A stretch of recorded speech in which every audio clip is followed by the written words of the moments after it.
Hello, friends. It's Rob Z again. I hope you enjoyed last week's lesson on tasks. Stick around because we're going to move up the value ladder, as they say. And today we're going to talk about goals, the role that goals play, and some of those characteristics that we talked about, like we did with tasks. So, for starters, I'm curious when you look at your to do list or what was your goals list, going back and looking at it through the lens of tasks, how many of the things on your goals list are actually tasks? It's so funny. This is one of my favorite conversations to have with coaching clients is they'll come to me with, here's this month's goals. And we'll go through, I'm like, nope, task. Close, but it's a little tasky. And here's the big litmus test. I'm just going to give you a quick hint on this one. When you're looking at understanding the difference between tasks and goals, here's the biggest eye-opening one for most people. Tasks are the things you feel like you gotta do. And goals are the things you feel like you want to do. So look at your goals, look at your tasks, and identify, are these things you feel like you gotta do, or are they things that you really want to do? And if they're want to do things, it's a good indication that those are actually goals. So I want to talk about short-term goals, long-term goals, and we'll talk a little bit more about Keystone Goals like we did a couple videos ago. So we said earlier there's three kind of characteristics that we want to focus on and have a common language all these. We talked about time frame, we talked about deadline, and we talked about purpose. So timeline, or time frame on goals. Short-term goals, when we work with our clients, we're typically focused on something about the 30-day mark. Long-term goals, we tend to focus on the 90-day time frame. Reason being, about every 90 days is when your brain just kind of needs to hit the reset button. If you think about it, when you're laying out a plan of attack, when you're planning a trip, when you're planning a vacation, most people I talk to, they can't really get their head wrapped around anything outside of 90 days. It's because of this phenomenon. About every 90 days, your brain needs to hit the reset button, which means it's a great time for you to look at that as a long-term goal time frame.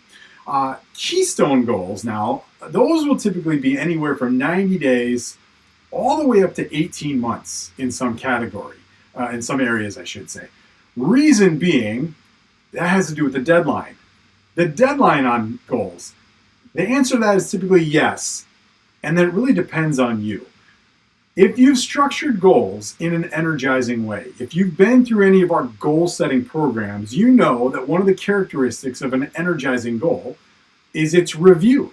Well, sometimes when you're reviewing that goal, you'll see that you've actually achieved it already, and you need to review, check in, and restructure that goal.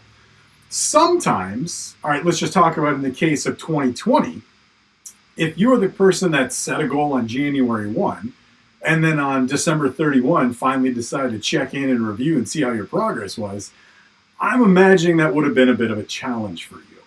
So depending on the goal and depending on the individual, from a deadline standpoint, usually yes, there's there's a deadline involved, but there's a little bit of leeway on this one.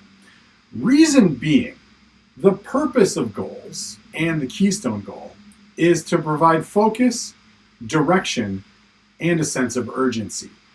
More often than not, when you're focused on goals, this is the thing that takes your brain from being scattered all over the place, i.e. task-oriented, and helps you really get focused on what you want and why it's most important to you.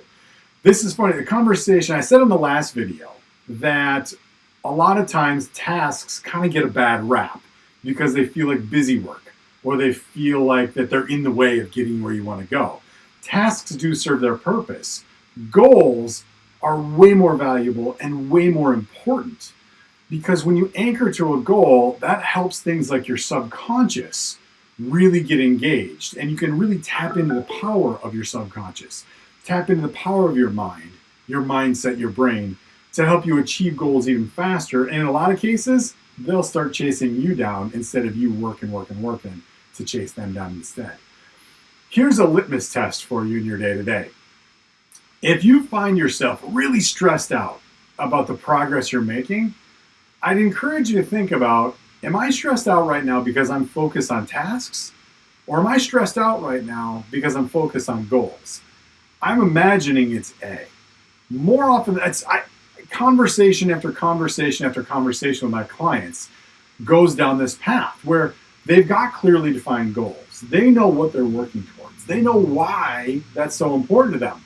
But then they get hung up in task mode, and it pulls them away from the focus on the goal, and that's where they get stressed out. That's where they get frustrated.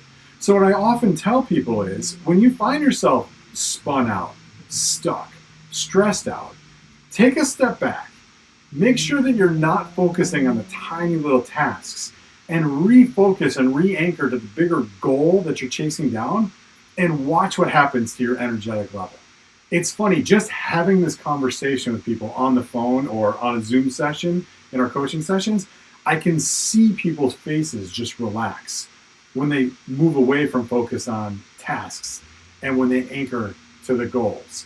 I said the purpose of those goals is to provide focus, direction, and that sense of urgency. Because sometimes you've got a goal that can be accomplished in way less time. I give you that big window on deadline or big window on time frame. Sometimes it gets done quicker than that, and being anchored to that goal is often what allows you to achieve the goal way faster than if you would have just stuck with the step-by-step task you planned. Again, these two items, tasks and goals, hugely important when it comes to understanding how to get from where you are to where you want to go. To reiterate, big points of this lesson though. Number one, use goals as focus, direction, and a sense of urgency.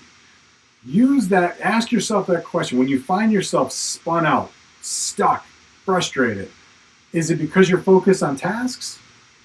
Probably. Because when you're focused on goals and the type of human being or professional you are on the other side of that goal, typically that's going to fuel you and that's going to pull you towards getting there faster. And it's done with a lot less stress and a lot less effort. Okay, jump down in the comments. Let us know, what's your number one biggest goal that you're focused on between now and the next 30 to 90 days? Put that in the comments. That's a nice little built-in extra layer of accountability. You now have me and Raj and the interwebs to hold you accountable to achieving that goal.